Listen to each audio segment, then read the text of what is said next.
The Intra-African Trade Fair, organized by the African Export and Import Bank (AFCFTA), is not only a cultural fair but equally a marketplace for the AFCFTA. Thus, a South-South Investment Forum was organized in order to close the financial gaps in the African continent but equally improve on trade across borders. Of course, South-to-South collaboration is very important for us because when you're dealing with people who, let's say, have a better understanding of each other, so you will be able to move from one country to another. But even as we talk about South-South cooperation, we need to ensure that we do our homework and we also have harmonized regulations, and also to ensure that we are able to change the perception of the African continent such that we can be able to then attract and retain the investments that we get into the continent.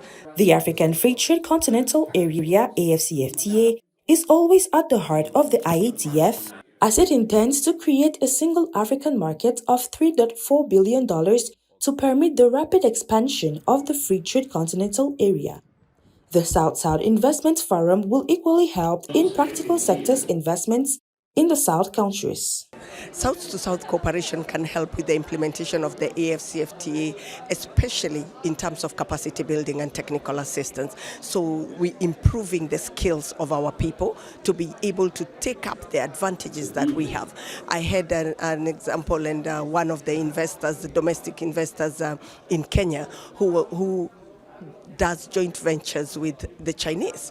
And one of the key things he said was that because the Chinese are coming into the continent, it tells you there is money to be made in the continent. So it is us to up our game also in the continent to see how we can improve domestic investments so that we can take up already the opportunities available and even do it not only with the South but even among ourselves in our given countries.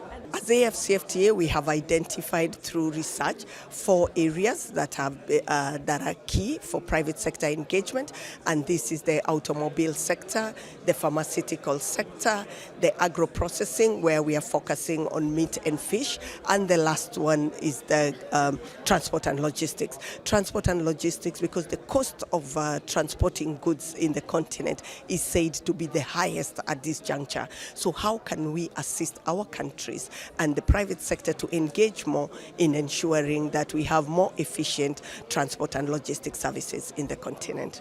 In collaboration with the China Exim Bank, AFCFTA Bank via the IATF intends not only to impact the African continent but equally the whole world.